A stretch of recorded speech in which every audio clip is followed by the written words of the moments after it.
디모데후서 2장 20절에서 21절의 말씀입니다. 같이 읽겠습니다. 큰 집에는 금그릇과 은그릇뿐 아니라 나무그릇과 질그릇도 있어 귀하게 쓰는 것도 있고 천하게 쓰는 것도 있나니 그러므로 누구든지 이런 것에서 자기를 깨끗하게 하면 귀히 쓰는 그릇이 되어 거룩하고 주인의 쓰심에 합당하며 모든 선한 일에 준비함이 되리라. 아멘. 하나님의 백성들을 성도라고 합니다. 성도는 말 그대로 거룩한 자라고 하는 뜻입니다. 거룩은 구별됨, 즉 다르다는 것입니다. 우리의 외모가 다르다는 것이 아니라 성도는 성도가 아닌 사람들과 분명히 구별되고 다른 것이 있습니다. 구체적으로 하나님의 목적을 위해 따로 구별된 무리들을 거룩한 무리들 또는 성도라고 말하고 있습니다. 그런데 우리는 하나님의 목적을 위해 구별되어 살고 있지 못합니다. 욱하는 마음에 화를 내고 원수를 맺어서 고통스러운 마음을 안고 살아가고 있습니다. 분노라고 하는 것은 마치 엽총과 같아가지고 한 방만 쏘아도 그 결과는 다 박살나도록 엄청난 것입니다. 분노는 터지고 나면 엎질러진 물처럼 되돌릴 수가 없습니다. 분노의 폭발로 본인은 물론 많은 주변 사람들에게 큰 상처와 타격을 주게 됩니다. 살인사건들을 이렇게 보면은 순간적인 분노를 참지 못해서 사람을 죽이고 하는 그런 진술을 우리가 뉴스를 통해서 보게 되는 것입니다. 분노라고 하는 것은 가정을 파괴시키고 또 본인도 죽음에 이르게 되고 결국 사회에 큰 해악을 끼치게 되는 것입니다. 이러한 세상 속에서 우리가 중요하게 생각할 것이 무엇인가 하면 바로 거룩함이라고 하는 것입니다. 거룩함에서 떠나면 성도는 영적으로 죽은 것입니다. 이번 주에 서울에서 제102회 총회가 열렸는데 총회의 주제가 바로 거룩한 교회 세상 속으로라고 하는 것이었습니다. 교회가 교회 안에서뿐만 아니라 세상 속에서도 거룩성을 잃지 말아야 한다는 것입니다. 거룩함이 얼마나 중요한지 베드로전서 1장 16절에 이렇게 말씀하셨습니다. 내가 거룩하니 너희도 거룩할지어다. 거룩은 하나님의 성품이라고 하는 것입니다. 거룩은 하나님의 명령인 것입니다. 거룩은 하나님의 뜻이고 하나님이 우리를 부르신 목적이 바로 거룩한 성도로 세우시기 위해서 우리를 부르셨다고 하는 것입니다. 거룩을 저버리는 것은 하나님을 거역하는 것입니다. 우리가 교회에서 세상 속에서 거룩을 이루어야 하는 이유가 바로 여기에 있는 것입니다. 믿는 사람들이 거룩성을 이루지 못하면 세상 사람들에게 짓밟힙니다. 비웃음 조롱거리가 됩니다. 소금이 만일 그 맛을 잃으면 무엇으로 짜게 하리요? 소금은 짜야 맛을 내는데 소금이 그 맛을 잃으면 모래알과 다를 바가 없습니다. 예수 믿는 성도들이 거룩을 잃어버리면 아무 의미가 없습니다. 세상 사람들과 구별되고 다르다는 그 기준이 거룩함인데 그 거룩함을 상실했을 때는 세상 사람들과 안 믿는 사람들과 믿는 사람이 구분이 안 된다는 것입니다. 그러면 거룩이라고 하는 것이 무엇인가? 언어적으로 보면은 잘라내다, 분리하다라고 하는 뜻을 가지고 있습니다. 더러움과 분리된 상태를 거룩이라고 하고 있습니다. 그래서 이 거룩이라고 하는 것은 오직 하나님과 관련되어서 사용되고 있습니다. 내가 거룩하니 너희도 거룩하라. 하나님이 거룩의 본질이기 때문에 우리도 하나님의 자녀인 우리도 거룩하게 닮아가야 된다는 겁니다. 거룩은 하나님과 관련된 용어로서만 사용할 수가 있는 것입니다. 하나님은 거룩하신 분이기 때문입니다.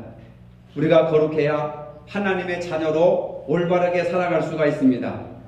아버지께서 거룩하시기 때문에 자녀들인 우리들도 거룩해야 한다고 하는 것입니다. 거룩함은 세상을 이기는 힘과 지혜가 있습니다. 연약한 나를 강하게 만드는 힘이 있습니다. 우둔한 나를 슬기롭게 만드는 지혜가 바로 거룩함이라고 하는 것입니다. 가장 강하신 하나님, 가장 지혜로우신 하나님을 바로 나의 하나님으로 모시기 때문에 그렇습니다. 하나님께서 우리에게 거룩하라고 하시는 이유는 무엇보다도 하나님이 바로 거룩하시고 우리가 거룩하게 살아가는 것이 하나님의 뜻이기 때문에 그렇습니다. 거룩해야 하나님의 능력을 체험할 수가 있습니다. 하나님은 언제나 거룩하신 능력으로 가정에서, 직장에서, 교회에서, 사회에서 일하고 계신다고 하는 사실입니다. 우리가 거룩해야 가정을 변화시키고 직장과 사회를 변화시킬 수 있습니다. 거룩은 하나님의 성품이라고 하는 것입니다. 예수 그리스도께서 교회의 머리이며 교회는 그의 몸이기 때문에 교인된 우리는 거룩해야 합니다. 교회는 성령께서 임재하시고 말씀이 역사하는 곳이기 때문에 거룩해야 되는 것입니다. 오늘 본문에 큰 집에는 금그릇과 은그릇뿐만 아니라 나무그릇과 질그릇도 있어서 귀하게 쓰는 것도 있고 천하게 쓰는 것도 있다고 말씀하고 있습니다. 큰 집에는 금그릇, 은그릇, 나무그릇, 질그릇 온갖 종류의 그릇이 있습니다. 큰 집은 교도소를 말하는 것이 아니라 교회를 말합니다. 교회 안에도 다양한 그릇의 사람들이 있다는 것입니다. 그리고 그 각각의 그릇들은 쓰임새가 다르다고 하는 겁니다. 어떤 분은 귀에 쓰는 그릇도 있고 또 어떤 분은 천에 쓰는 그릇이 있습니다. 귀에 쓰는 그릇과 천에 쓰는 그릇을 어떻게 분별하느냐? 누가 분별하느냐? 거룩하신 하나님이 분별하는 겁니다. 어떤 분은 귀에 쓰는 그릇도 있고 어떤 분은 천에 쓰는 그릇이 있습니다. 귀에 쓰는 그릇은 하나님께서 영광 받기로 예비하신 그릇을 말합니다.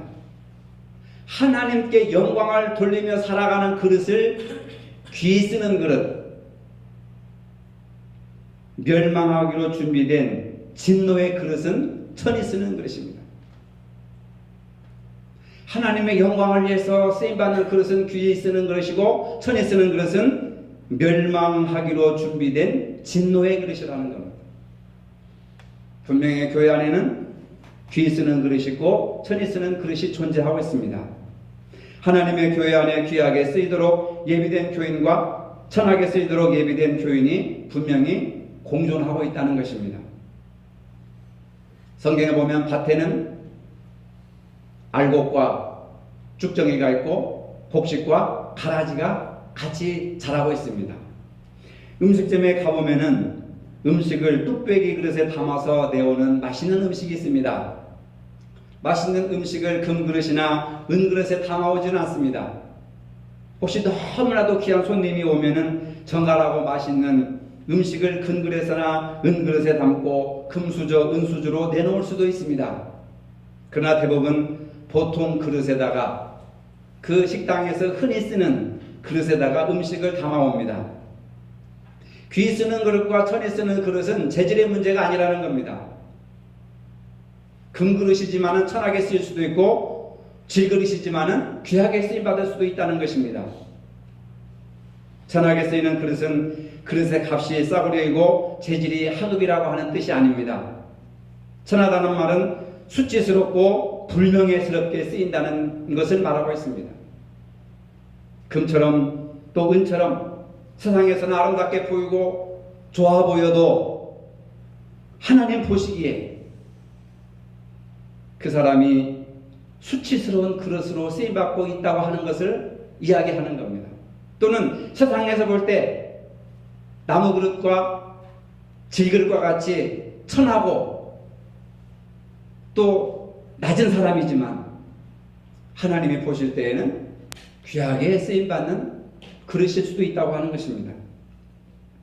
우리는 교회에서 귀한 그릇으로 쓰임받기를 원하고 있습니다. 금그릇이든 은그릇이든 나무그릇이든 흙그릇이든 하나님 앞에 귀하고 가치 있게 쓰임받아야 하는 것입니다. 귀한 그릇은 자기의 생각이나 욕심을 버리고 하나님의 말씀을 담고 거룩하게 살아가는 것. 비록 내가 태어날 때 은그릇이나 또는 질그릇이나 나무그릇으로 태어났다 하더라도 거룩하신 하나님의 말씀을 담고 쓰임받으면 귀하게 쓰임받는 그릇이 되는 겁니다. 그러나 금으로 되고 은으로 장식된 그러한 귀하게 태어났다 할지라도 내 안에 하나님의 말씀을 담지 못하고 내 생각과 내 욕심과 내 주장과 내 교만을 가득 담고 살고 있다면 이 사람은 수치스럽게 천하게 쓰임받는 그릇이라고 하는 겁니다. 귀하게 쓰임받느냐 천하게 쓰임받느냐의 기준은 하나님이 결정하신다. 본문에서 귀 쓰는 그릇의 특징이 있습니다. 거룩하다고 하는 것입니다. 주인의 쓰심에 합당하다고 하는 겁니다.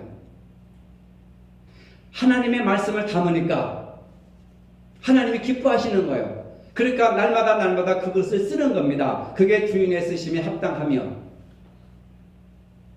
여러분들도 하나님이 쓰시기에 기뻐하시고 즐거워하시는 그러한 귀한 그릇들이 되시기를 바랍니다. 한번 쓰려고 하는데 도저히 하나님이 쓰시기에 너무 불편하고 하나님이 오히려 시험을 당할 것 같아가지고 1년에 한두 번 쓸까? 그냥 그릇장에 진열장에 그냥 내버려 둔다고 한다면 무슨 의미가 있겠느냐 그 말이에요. 그 다음에 선한 일에 준비함이 되리라. 선한 일에 주님께서 쓰신다고 하는 겁니다. 귀하게 쓰임받는 그릇은 주인을 기쁘게 해드리기 때문에 날마다 주님께서 그 그릇을 쓰시고 기뻐하시고 그 그릇을 닦아주시고 귀하게 아껴주시고 하나님 앞에 복되게 쓰임받는 것입니다. 귀히 쓰는 그릇은 선한 일을 행하며 유익을 끼치는 그릇입니다. 교회에 유익을 끼치는 그릇, 가정과 직장과 사회에서 정말로 내가 선한 유익을 끼치고 선한 영향을 끼치는 그릇으로 쓰임받아야 하는 것입니다. 그렇게 쓰임받기 위해서는 22절에 보니까 주를 깨끗한 마음으로 부르는 자들과 함께 의와 믿음과 사랑과 화평을 쫓으라. 하나님 앞에 복되고 귀하게 쓰임받고 싶으면 의와 믿음과 사랑과 화평을 담으라 그 말이에요. 우리는 적극적으로 주를 깨끗한 마음으로 부르는 사람들과 함께 생활을 해야 됩니다.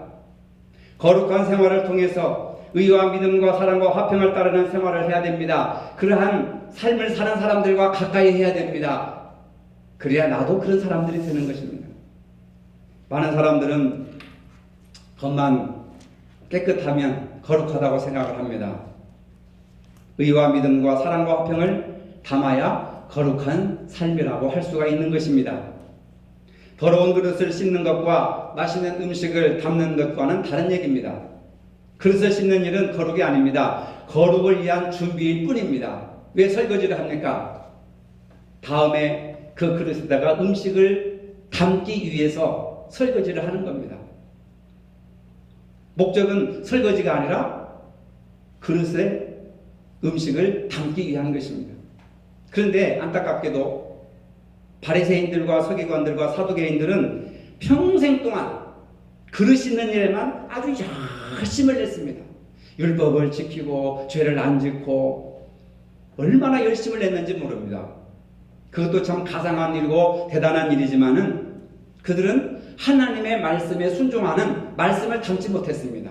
평생 동안 그릇만 열심히 닦고 그릇만 열심히 씻었지 말씀을 담지 못했습니다. 그래서 오히려 예수님을 죽여버렸습니다. 그러면서 자신들은 의롭다 거룩하다고 생각을 했던 겁니다.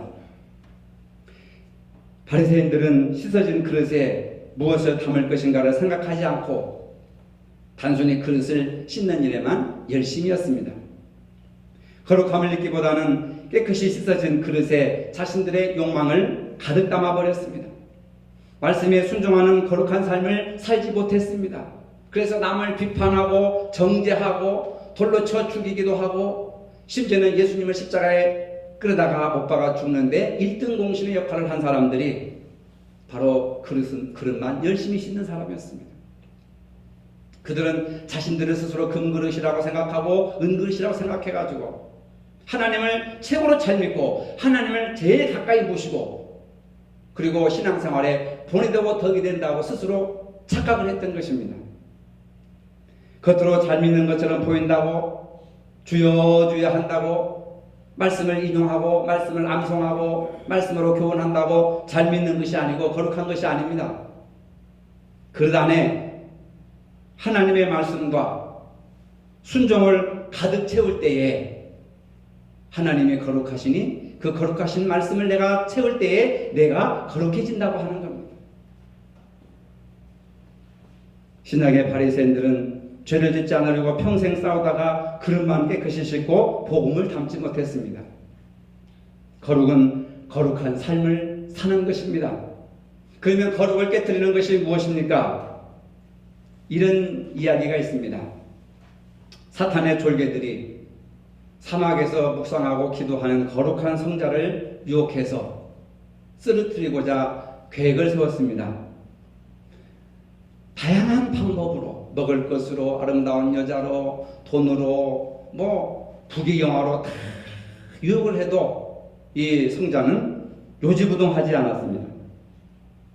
졸개들이 실패하자 대장 사탄이 성직자의 귀에다 대고 이렇게 속삭입니다. 이봐, 당신 동생은 벌써 알렉산드리아의 주교가 되었다고. 당신 동생은 주교가 돼가지고 높은 자리에 앉았는데 당신은 이 사막에서 못하는 거야.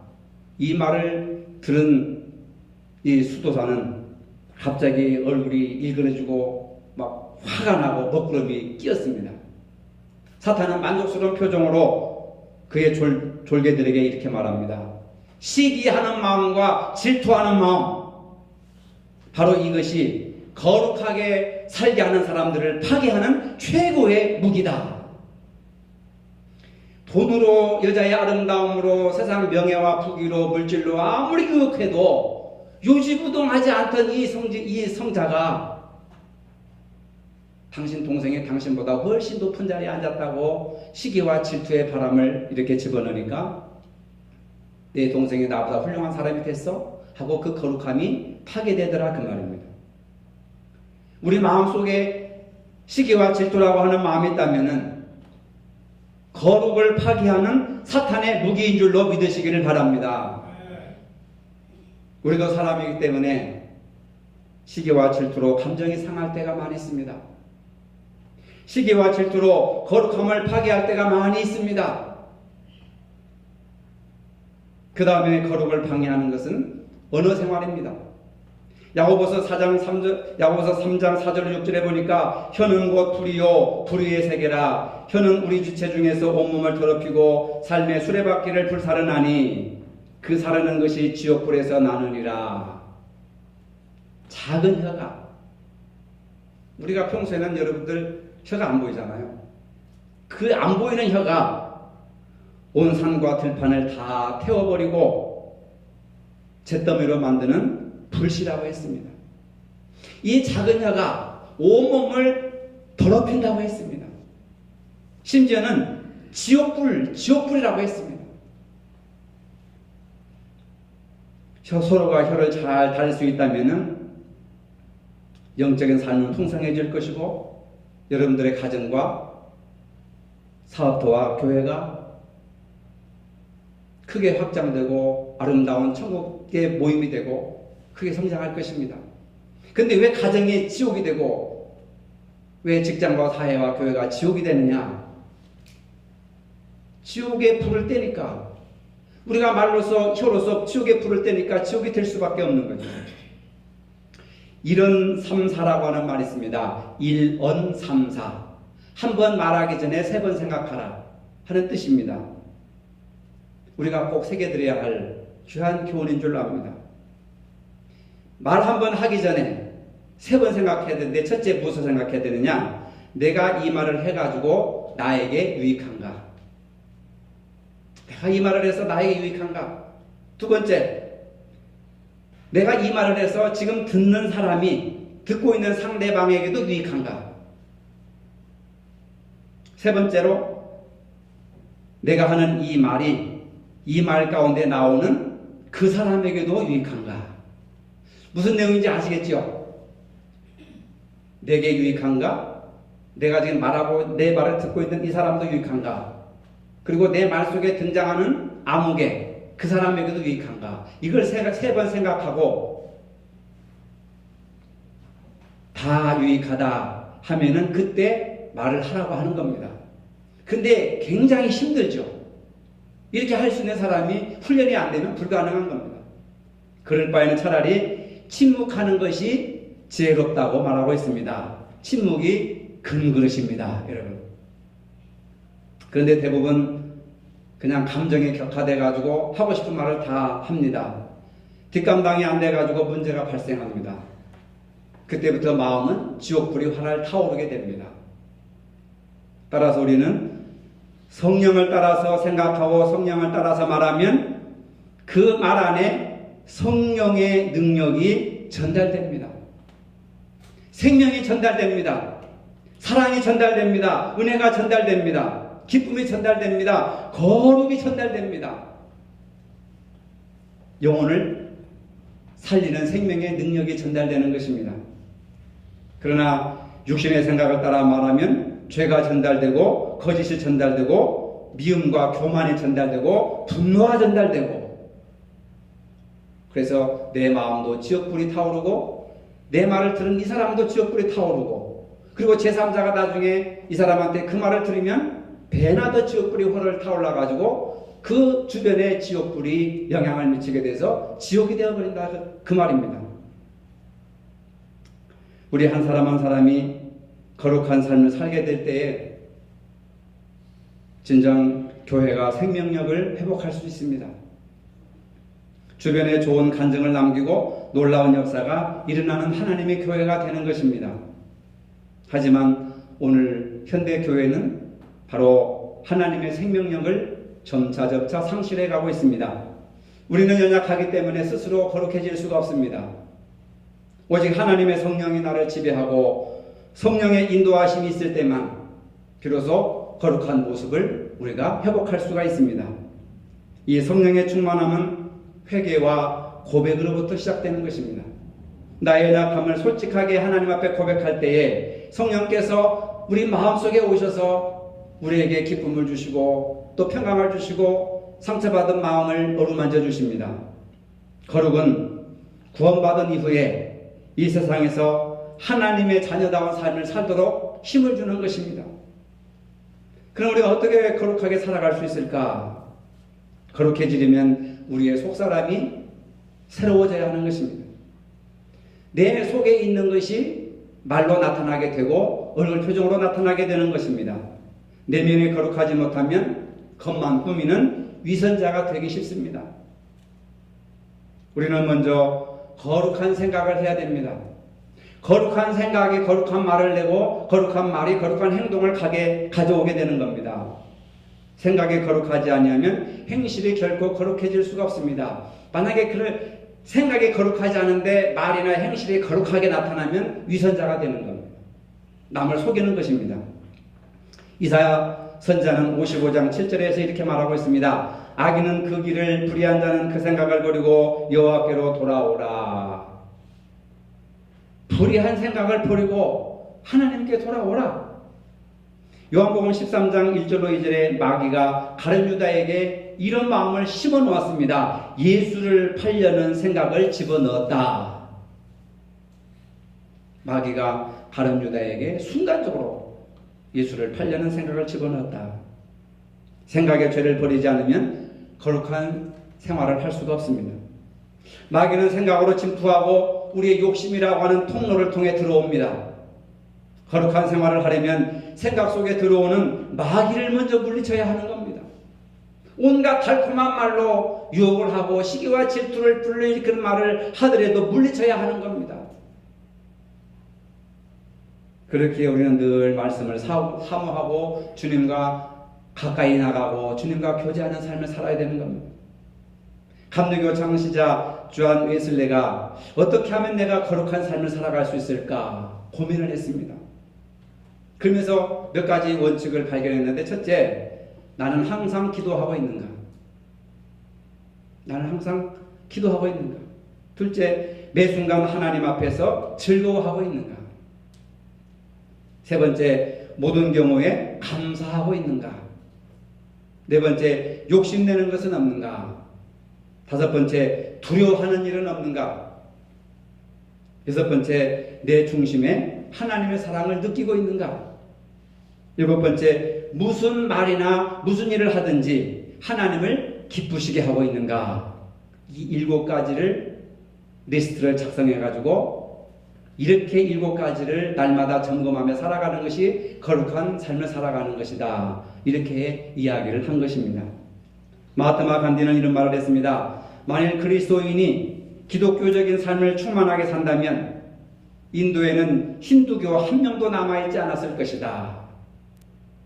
달리 말하면 그리스도인들이 거룩하게 살았다면 인도는 기독교로 복음화되었을 것인데 그리스도인들이 거룩하게 살지 못해서 인도가 복음화되지 못했다. 이런 말을 하고 있습니다. 여러분, 우리가 거룩해지고 싶어서 거룩해지는 것이 아닙니다. 거룩하게 살아야 거룩하게 되는 것입니다. 우리가 거룩하게 살아야 된다고 하는 것을 이론적으로는 알겠는데 실제 삶 속에서 왜 안 되는가? 저도 이런 부분에 대해서 많은 훈련을 받고 묵상을 하고 생각을 하고 기도를 많이 했습니다. 왜 안 되는가? 이론적으로는 다 알고 있는데 왜 실제 나의 삶 속에서는 안 되는가? 대부분 지금까지 우리를 길들여 왔던 세속적인 습관을 거룩한 습관으로 바꾸지 못했기 때문에 그렇습니다. 오랜 신앙생활에도 전혀 변화가 없고 심지어는 목사의 직분을 가지고 있어도 변화가 없습니다. 습관을 바꾸기가 쉽지 않습니다. 오래된 습관일수록 바뀌기가 더욱더 어렵습니다. 심은 지 얼마 되지 않은 나무는 그냥 가볍게 이렇게 뿌리째 뽑을 수가 있습니다. 그러나 10년, 20년, 30년 나무는 아무리 내가 천하장사라 하더라도 그 나무를 뽑을 수가 없습니다. 습관이라고 하는 것도 이와 마찬가지입니다. 평생 이렇게 살아왔는데 이 나쁜 습관을 버리고 어떻게 거룩한 습관으로 나아갈 수가 있겠습니까, 여러분? 그래서 우리가 내가 할 수 있는 작은 습관부터 하나하나 고쳐나가야 하는 겁니다. 이제는 말을 많이 하는 것보다 내가 듣는 습관을 가져야 되겠다. 부정적인 말을 하는 것보다 긍정적인 말을 해야겠다. 불평하는 말보다 감사하는 말을 많이 해야겠다. 혼자 그냥 괴로워하는 것이 아니라 하나님 앞에 기도하겠다. 찬송하겠다. 이건 어려운 일이 아닙니다. 이건 우리가 얼마든지 마음만 고쳐먹으면 할 수 있는 거룩한 습관인 것입니다. 고래나 물개는 물속에 살면서도 물에 젖지 않습니다. 피부에 물이 젖지 않도록 특별한 방수 성분이 있기 때문에 그렇습니다. 우리가 하나님의 자녀로 살기 위해서는 거룩이라고 하는 특별한 방수 성분이 필요한 것입니다. 하나님께서 노아에게 방주를 지으라 하실 때에 방주를 짓 때 그 나무와 나무 틈 사이에 이거 역청을 발라라. 방수를 해라 그 말입니다. 왜? 물이 배 안에 들어오지 못하도록. 그 방수의 역할을 하는 것이 거룩이라고 하는 겁니다. 거룩한 성분을 우리가 유지하지 못하면 세상 사람들과 다름없는 삶을 살게 될 것이고 하나님의 자녀라고 할 수가 없습니다. 왜? 하나님은 거룩하시니 내가 거룩하니 너희도 거룩하라. 하나님의 DNA는 거룩성입니다. 그러면 우리가 친자소송을 해야 되잖아요. 내가 정말 하나님의 자녀인가? 내게 하나님의 거룩이라고 하는 DNA가 있는가? 만약에 거룩이라고 하는 DNA가 있으면 하나님의 자녀고 없으면 하나님의 자녀가 아닌 겁니다. 하나님의 집에는 비에 쓰는 그릇도 있고 천에 쓰는 그릇도 있습니다. 우리는 지금까지 어떤 모습으로 쓰임받고 있습니까? 이제 앞으로 남은 생에 믿음으로 사는 자들과 더불어서 의와 믿음과 사랑과 화평을 위해서 살아야 하는 것입니다. 그리함으로 거룩하고 주인의 쓰심에 합당하며 모든 선한 일에 준비된 거룩한 그릇이 될 수가 있습니다. 거룩하신 아버지, 하나님의 교회에는 비에 쓰는 그릇과 천에 쓰는 그릇이 있다고 했습니다. 지금까지 우리는 어떤 모습으로 쓰여왔는지 이 시간 성찰의 시간을 갖게 하여 주시옵소서. 그리고 앞으로 남은 인생 거룩한 모습으로 하나님께 기 쓰임받는 저희가 되게 하여 주시옵소서. 예수님의 이름으로 기도합니다. 아멘.